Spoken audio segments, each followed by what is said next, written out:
Good afternoon, everyone. This is Mike O'Malley here with a severe weather outlook and discussion recorded on April 3rd, 2022, around 2:30 p.m. Eastern Time. We have a lot to talk about today, including a potentially significant severe weather episode that is going to occur for tomorrow. So let's go and jump straight into everything.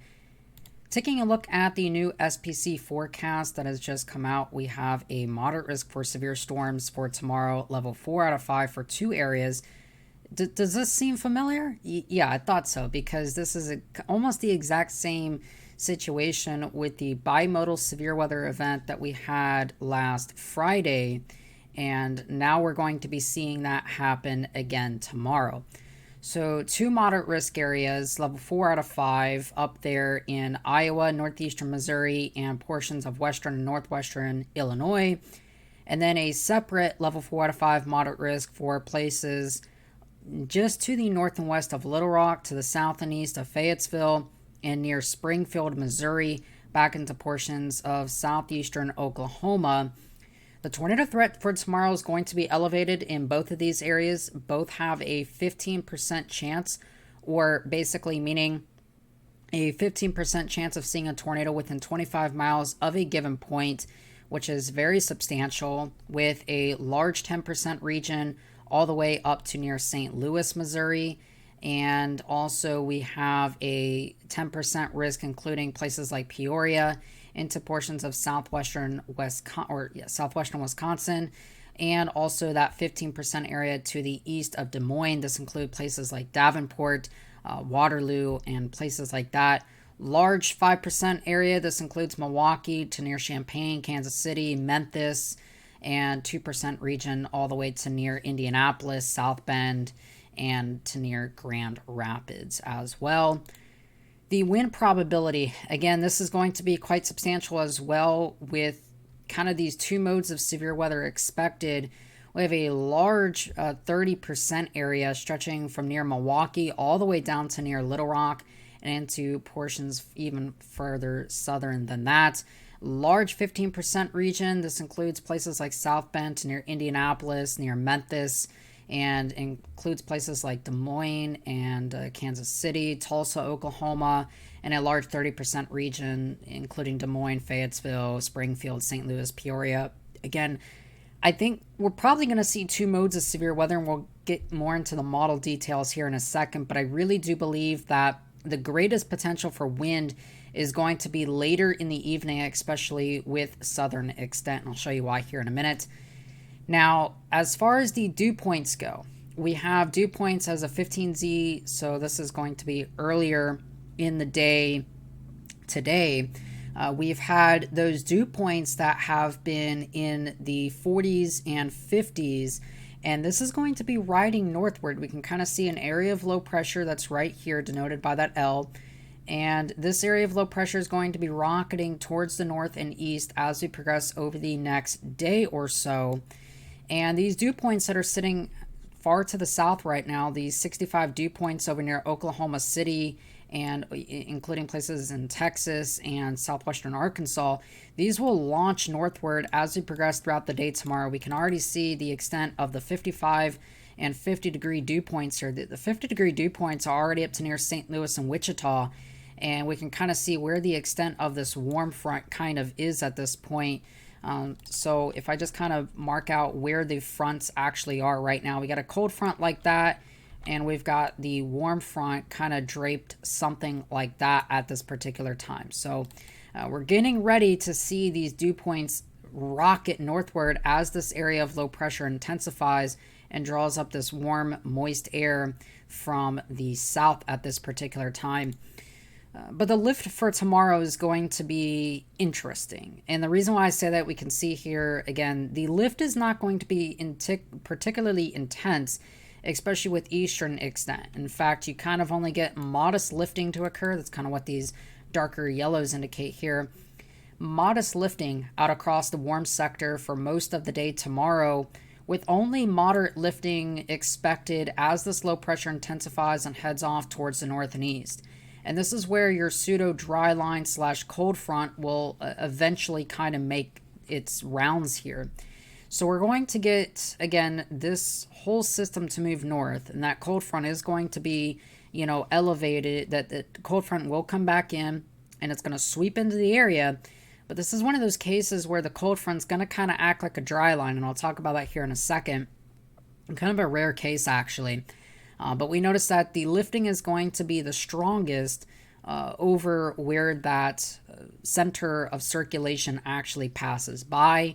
And so to the east of that, you're going to get the strongest lifting as that 500 millibar trough approaches as well.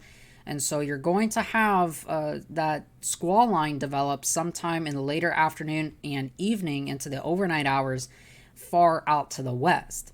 But to the east, where our main threats are kind of shaping up, especially during most of the day tomorrow, including this moderate risk area, we're not going to see a lot of lifting. In fact, the lifting is going to be fairly weak. And so what that's going to allow is for discrete supercells to take over and be the primary threat as we head into the evening. And then eventually we'll get more forcing and a squall line to develop at that particular point. And again, just to kind of take a look here at the hail probabilities, again, that is also a 30% out across this area as well, from near Des Moines to just to the east of Kansas City, including places like Waterloo and Davenport as well. So pretty significant chance of seeing some hail. We'll take a look at some soundings here in just a second.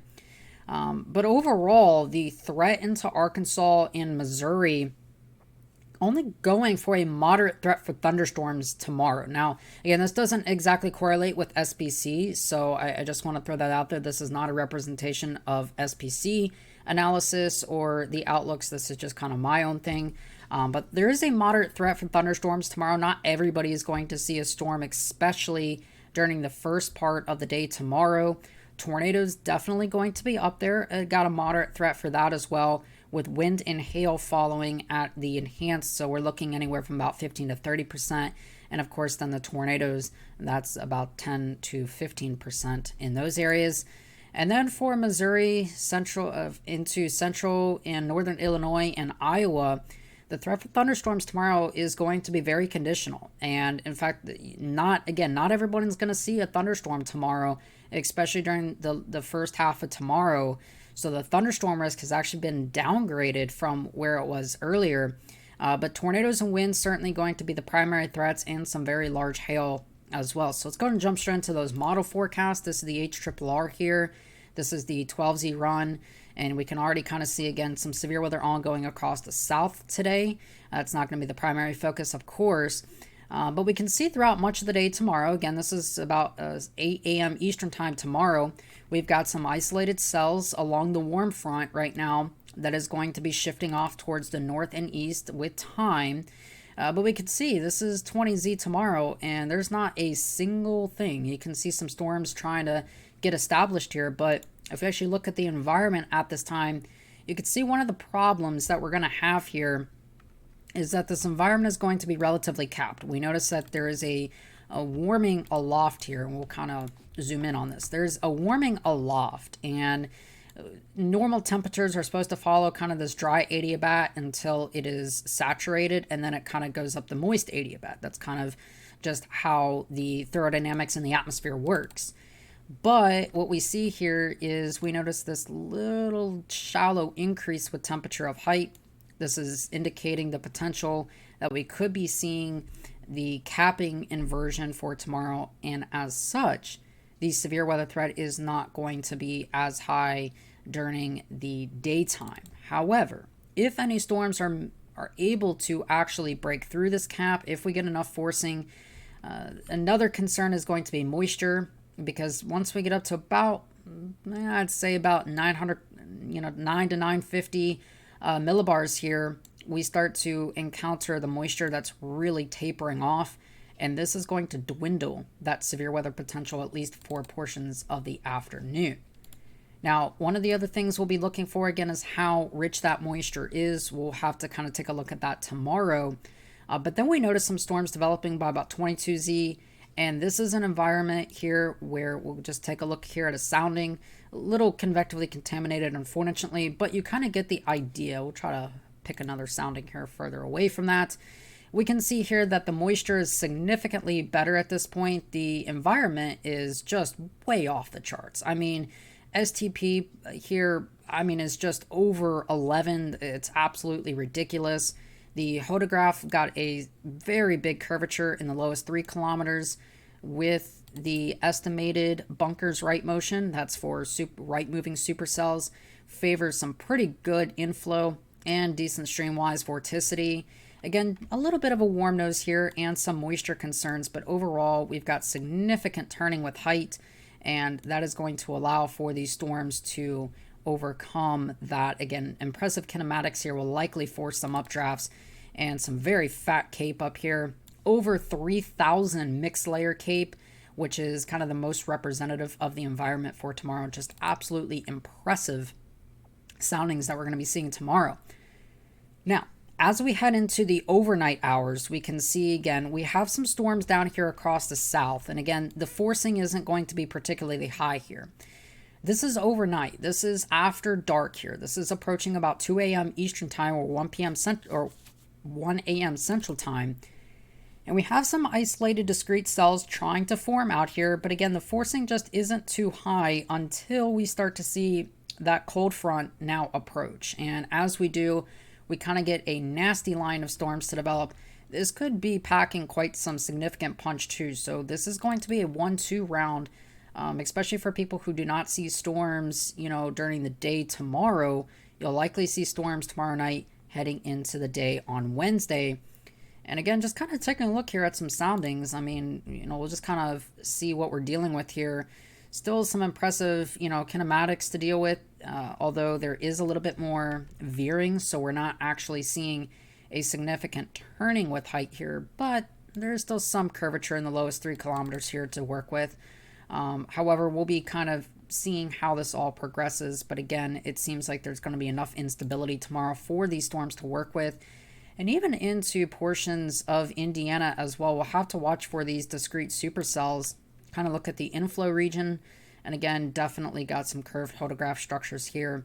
Kind of a wonky little sounding here, but again, the general premise is that we'll be dealing with some severe weather tomorrow, especially in the overnight hours as this cold front arrives, and we'll be seeing that continue then into the day on Wednesday. So this could kind of be kind of a 1-2 punch.